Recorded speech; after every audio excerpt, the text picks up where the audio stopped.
Dinosaur को अक्सर विशाल, डरावने जीव के रूप में माना जाता है जो लाखों साल पहले पृथ्वी पर घूमते थे।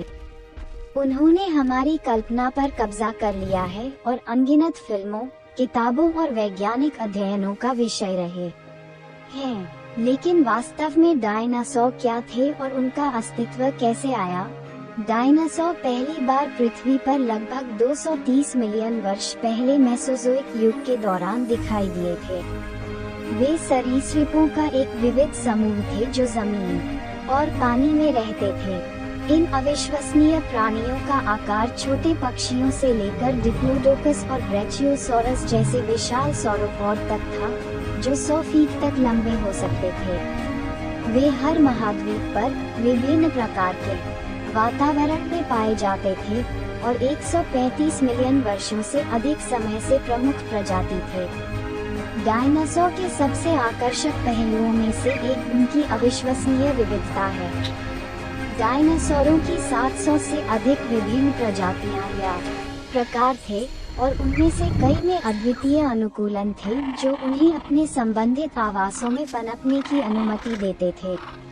उदाहरण के लिए, ट्राइसेराटॉप्स के पास खुद को शिकारियों से बचाने के लिए एक बड़ी हड्डीदार फ्रिल और सिर पर 3 सींग थे, जबकि वेलोसिरैप्टर के पास तेज पंजे और संतुलन और चपलता के लिए एक लंबी पूंछ थी।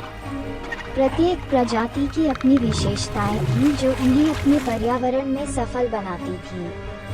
डायनासोर भी अविश्वसनीय रूप से लचीले प्राणी थे। वे कई प्रमुख विलुप्त होने की घटनाओं से बच गए, जिनमें सबसे प्रसिद्ध घटना भी शामिल है, जिसने 66 मिलियन वर्ष पहले गैर एवियन डायनासोरों का सफाया कर दिया था।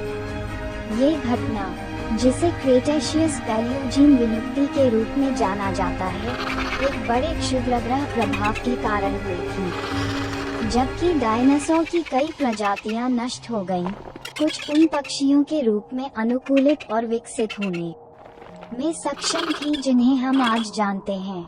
डायनासोर के अध्ययन, जिसे जीवाश्म विज्ञान के रूप में जाना जाता है, ने हमें प्रागैतिहासिक दुनिया की एक झलक दी है और हमें इन प्राचीन प्राणियों के बारे में और अधिक जानने की अनुमति दी है।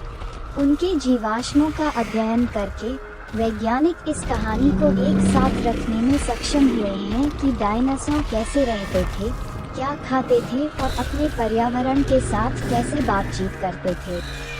इस शोध के माध्यम से हम इन जानवरों की अविश्वसनीय विविधता और लचीलेपन को समझने में सक्षम हुए हैं। हाल के वर्षों में डायनासोर अनुसंधान और प्रौद्योगिकी में कई प्रगति हुई है, जिसने हमें इन आकर्षक प्राणियों के बारे में और भी अधिक जानने की अनुमति दी है। उदाहरण के लिए, वैज्ञानिक डायनासोर के जीवाश्मों से डीएनए निकालने में सक्षम हो गए हैं, जिससे हमें उनकी आनुवंशिक संरचना की बेहतर समझ मिल गई है। इसके अतिरिक्त उन्नत इमेजिंग तकनीकों ने हमें डायनासोर कैसे दिखते होंगे इसके अधिक सटीक मॉडल और चित्र बनाने की अनुमति दी है। आज डायनासोर हमारी कल्पना पर कब्जा करना जारी रखते हैं और नई खोजों को प्रेरित करते हैं। दुनिया भर के संग्रहालय प्रभावशाली कंकाल पुनर्निर्माण और गहन प्रदर्शन प्रदर्शित करते हैं, जो इन प्राचीन प्राणियों को जीवन में लाते हैं। डायनासोर का अध्ययन अनुसंधान का एक लोकप्रिय क्षेत्र बना हुआ है, जिसमें हर समय नई खोजें होती रहती हैं। निष्कर्षतः, डायनासोर प्राणियों का एक विविध और लचीला समूह था जो लाखों साल पहले पृथ्वी पर घूमता था। उनकी अविश्वसनीय विविधता, अनुकूलनशीलता और अंततः विलुप्त होने ने वैज्ञानिकों और आम जनता को समान रूप से आकर्षित किया है। जैसे जैसे हम नई जानकारी प्राप्त करना जारी रखते हैं और प्रौद्योगिकी में प्रगति हमें और भी अधिक सीखने की अनुमति देती है, डायनासोर का अध्ययन हमें प्रागैतिहासिक दुनिया के बारे में आकर्षित और शिक्षित करता रहेगा।